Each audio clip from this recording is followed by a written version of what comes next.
किसी टाइम वो आना चाहन he would be most welcome. ये उन्होंने अपना घर है, असी इको पार्टी दे विच हां। कैप्टन अमरिंदर सिंह जी दे नाल मेरी कोई परसनल विरोधता है नहीं। साडी जिहड़ी 4.5 साल अजे तक विरोधता चली वो डिफरेंस ऑफ ओपीनियन है। कुछ गवर्नमेंट की फंक्शनिंग तो है, कुछ चीज़ां जिन्हों मैं तो बहुत सारे साडे कांग्रेसमैन स्ट्रोंगली फील करने। मैं फिर दोहराना चाहना, निरा मैं ही नहीं, साडे मैंबर्स ऑफ पार्लीमेंट उन्हां दी कबीना दे मिनिस्टर्स, बहुत सारे साडे प्रेजेंट सिटिंग MLAs ते साडा जिहड़ा वास्ट कांग्रेस का काडर है, पिंडों पिंड बैठा, शहरों शहर कस्बियां च बैठा, वो ये महसूस करता है कि कैप्टन अमरिंदर सिंह जी ने जिहड़े वादे कीते ने, स्पैशली वो वादे जिहड़े गुरुआं नाल होए वादे, उन्हां नूं असीं जल्दी दे विच पूरा करें। सारिਆਂ नालों पहला तो तुहानूं पता जिहड़ा है वो पावन गुरु ग्रंथ साहब की बेदबी के केसेस ने, तो सबसीक्वेंट केसेस जिहड़े फायरिंग दे होए ने, उहदे विच जिहड़े लोकां ने फायरिंग करवाई है, जिन्हां दे हुक्मां नाल फायरिंग जारी की गई है, समुचा पंजाब चाहता है, सारा जगत चाहता है, तो कांग्रेस की सारी पार्टियां चाहती है कि जल्दी तो जल्दी इन्हां दे खिलाफ चलान पुटअप किए जान। AG दा ऑफिस इनू वैट करे तो इन्हां ते कार्रवाई जिहड़ी है सैशन जज फरीदकोट च इमीजिएटली शुरू हो। साडी मंग है कि महीने दे विच कंप्लीट किया जाए। 45 दिन अगे दिते सी, 15 दिन हो चुके हैं, महीने का एक टाइम रहिंदा। पहला है। दूजा है कि ऑनरेबल हाई कोर्ट दे विच जिहड़े 2 लिफाफे पे ने, जिहदे विच कुछ पॉलिटिशियनां दे नाम ने, कुछ पुलिस अफसरां दे नाम ने, कुछ इंटरनेशनल स्मगलरां दे नाम ने, कुछ हिंदुस्तान ते पंजाब दे विच रहन वाले तस्करी करने वाले लोगों के नाम ने। वो लिफाफे जिहड़े ने एडवोकेट जनरल नूं आदेश दिते जान, हाई कोर्ट दे विच पेश होए तो लिफाफे खोले जान, तो उन्हां दी सारिਆਂ नालों पहले तो समुचे पंजाब नूं पता लगे कि कौन वो बंदे ने जिन्हां ने एक पीढ़ी साडी पंजाब च तबाह कर दी। ये 2 चीज़ां साडियां मुख मंगां ने, अज भी ने, कल भी सन, तो हमेशा ही रहणगीਆਂ कि जल्दी तो जल्दी ये काम कीता। उस तो बाद जिहड़े साडे इलैक्शन प्रोमिसिस, देखो मैं अज भी उन्होंने कहना चाहांगा कि साडे जिहड़े अज बेरोज़गार, मैं सुनिया है इहदे विच कि म्यूनसिपैलिटियां च काम करने वाले बहुत सारे साडे सफाई जिहड़े सेवक ने, उन्हां नूं मंजूरी दित्ती जा रही, बहुत अच्छा काम है। मैं अपील करांगा विशेष तौर कैप्टन अमरिंदर सिंह जी नूं, साडे बेरोज़गार टीचर्स ने, साडे बेरोज़गार वो बच्चे ने जिहड़े पिछले 8-8 10-10 साल तक कॉन्ट्रैक्ट लेबर विच, तुसीं वादा किया है कि इस साल च मैं 1 लाख जॉब कढ़ांगा। मेरी पहली गुजारिश है कि जिहड़ा 15-20 हज़ार नौजवान बच्चा पिछले 8-7 साल का बेरोज़गार है, कॉन्ट्रैक्ट उहदे ते काम कर रहा, सारिਆਂ नालों पहले उन्हां नूं असीं मौका दईए सो दैट उन्हां नूं तजर्बा भी हो चुके। तो ये सारियां चीज़ां इहदे विच ने। साडे दलित वीरां दे जिहड़े स्पैशली आ जिहड़े पिछले दिनां दे विच स्कूल्स दे कॉलेजेस दे जिहड़े वजीफिਆਂ दा काम, वो बकायदा तौर उन्होंने एड्रैस किया जाए। साडा दलित वर्ग, साडियां पछड़ियां श्रेणियां ते साडी समुची लीडरशिप इहदे वास्ते बहुत उतावली है कि ये सैक्शन जिहड़ा साडी रीढ़ दी हड्डी है कांग्रेस दा, इन्हां दा काम किया जाए। इन्हां दा जल्दी तो जल्दी ये सारे काम होने चाहिए ने। ते किसानां दे नाल भी जुड़े हुए कोई इहो जी स्ट्रैटेजीज़ लियाइए, इहो जी पॉलिसीज़ लियाइए कि आंदे पंजाब दे विच नवीं डिवर्सिफिकेशन जिहड़ी दूजी हरी क्रांति, उन्होंने असी की तौर तरीका देना, इन्हां दिनां दे विच लोकां दे सामने लैके आना चाहिए। तो किसानां वास्ते भी मैं अज मंग करूँगा कैप्टन अमरिंदर सिंह जी नूं, तुसीं पहलकदमी करो। सारे मैंबर्स ऑफ पार्लीमेंट पंजाब दे तुहाडे नाल जांदे ने, सारी मिनिस्ट्री जाती है, आओ बैठिए नरेंद्र मोदी जी दे उत्थे सामने जाके भावें दफ्तर धरना देना पे, भावें उन्हां दे घर दे बाहर देना पे, जिस अगे भी असीं वाजपेयी साहब दे वेले एक बार गए सी। आओ चलीए, पंजाब दे किसान 8-8 7-7 महीनों के बॉर्डर पर बैठे ने, अपने बच्चों नाल बैठे ने। असीं तगड़े हो के उन्हां दी पिठ पिछे हो के खलोईए। सानू कोई भी जिस तरह वो अपने घर बाहर छड्ड के बैठे ने, असीं भी अपने घर बाहर नूं छड्डीए ते उत्थे जाके उन्हां दी मदद वास्ते बैठीए। सो ये मैं अज तुहाडे जरिए एक शॉर्ट जी प्रैस ब्रीफिंग दे विच सारे वीरां नूं ये गल मैं क्लीयर करना चाहना कि अजे तक मुलाकात जिहड़ी कही गई सी कि मेरे वो घर आए ने ये तो कोई दावत दी गई, जिद्दन भी दावत होएगी वो फिर सारे सामने होएगी। दूसरी गल है कभी भी दावत का मौका आएगा वो मुद्दों नाल रिलेटेड होएगा। मैं एक तुहाडे टीवी चैनल से एक गल बहुत चंगी तरह क्लीयर कर देना चाहता, मैं 3 मैंबरी कमेटी भी की है तो पार्टी हाईकमांड के बड़े सीनियर लोगों का कल रात भी मैनू फोन आया, मैं उन्होंने क्लीयर की है कि ना तो मैं किसी टॉप पोजीशन से, ना चीफ मिनिस्टरशिप वास्ते, ना प्रदेश कांग्रेस की प्रधानगी मैं कैंडीडेट है नहीं। मैं तो पंजाब की बेहतरी वास्ते तो कांग्रेस की बेहतरी वास्ते जो हुक्म पार्टी हाईकमांड लाएगी, जो आंदे दिनों जो फैसला सुनाएगी, असी बकायदा तौर साडे सिर मत्थे होएगा तो असी उहदा बकायदा तौर ईमानदारी दे नाल उस नूं रूपरेखा जिहड़ी है उन्होंने नेपरे चाड़ा। बस इन्नी मैं गल कहना चाहना, इस तो इलावा कोई हुण एक मिनट बारी बारी कर तुसीं वेखो 2 जगह तो सवाल। अच्छा चलो मैं पूछ लेता हूँ, नवजोत सिंह सिद्धू को लेकर क्या आप मानते हैं कि कैप्टन अमरिंदर सिंह से बड़ी या उनके बराबर की भूमिका उनको मिलनी चाहिए? क्या जो पुराने कांग्रेसी हैं और जो नया पैराशूट से आया है उसको उतनी तरजीह मिलनी चाहिए?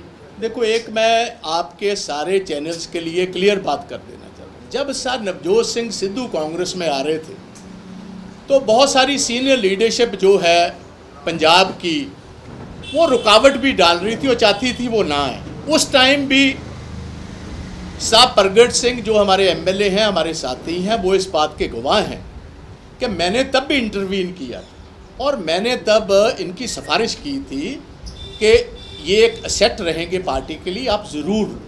और मैं मशकूर हूँ पार्टी हाईकमांड ने मेरा भी मशवरा माना और सर नवजोत सिंह सिद्धू को पार्टी में शामिल किया। वो मेरे भाइयों की तरह अच्छे बुलारे हैं, अच्छी एक छवि रखते हैं।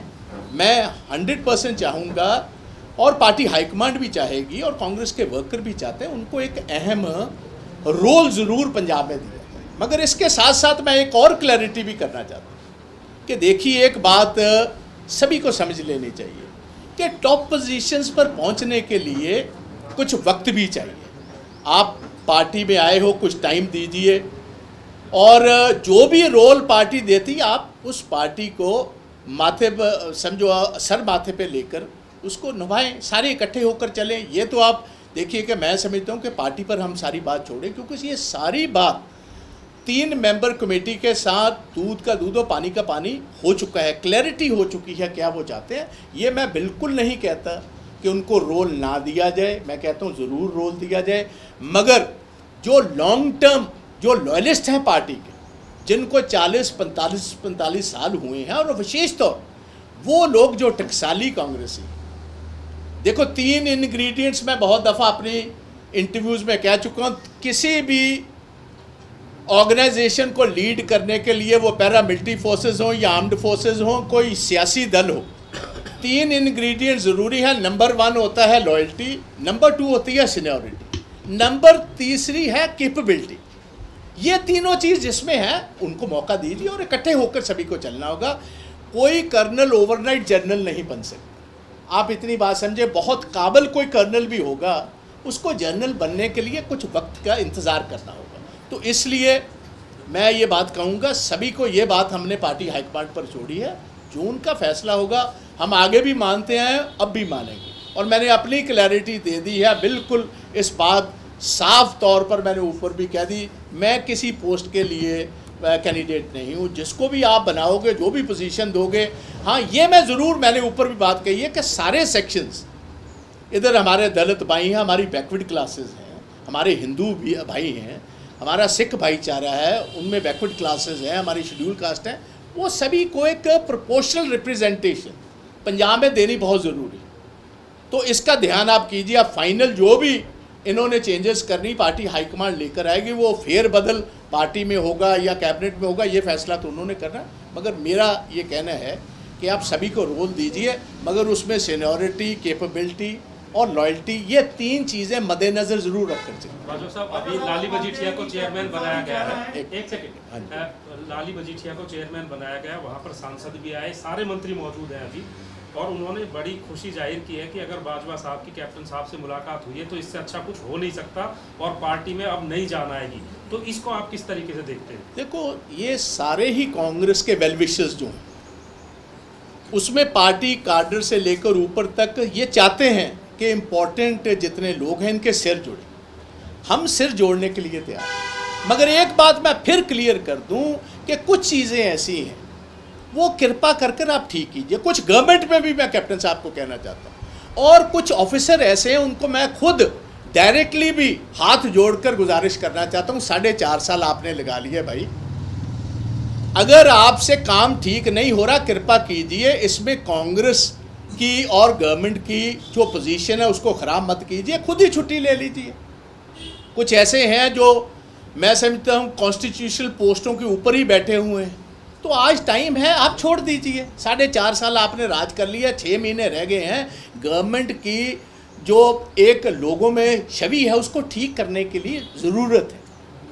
ऐसे ही पुलिस में है, ऐसे ही एडवोकेट जनरल का ऑफिस है, उनकी बीवी ने कल इस्तीफ़ा दे दिया। ये अच्छा ना होता अगर वो खुद ही दे देते, ये इससे भी और खुशी की बात होती लोगों के लिए, क्योंकि इन दिनों में अगले 6 महीने में जो बहुत सारे इंपॉर्टेंट केसेस हैं वो कचहरी में, जैसे अब ये कोटकपूरा बैबल कलां की ये जो केस है इसकी वेटिंग एजी ऑफिस ने करनी, तो it would have been much proper कि अगर उनकी बीवी की जगह वो चले जाते तो आज लोग ये समझते कि ये अच्छे, अगर वो वेल विशेस हैं कैप्टन अमरिंदर सिंह जी के, या अगर वो वेल विशेस हैं मौजूदा सरकार के, उनको खुद ही ऐसे जो इरिटेंट्स हैं मिनिस्टर्स का, देखिए कुछ हमारे साथी मिनिस्टर्स हैं, वो कुछ आदमियों के साथ उनको कुछ अगर कोई तकलीफ़ है तो उस आदमी को खुद ही समझने की आज ज़रूरत है कि भाई अगर कोई इरिटेंट्स हैं, गवर्नमेंट को और पार्टी को अच्छे ढंग से चलने दिया जाए, छवि इसके सुधारण में खुद भी वो रोल करे। तो मैं इतनी बात करूँ।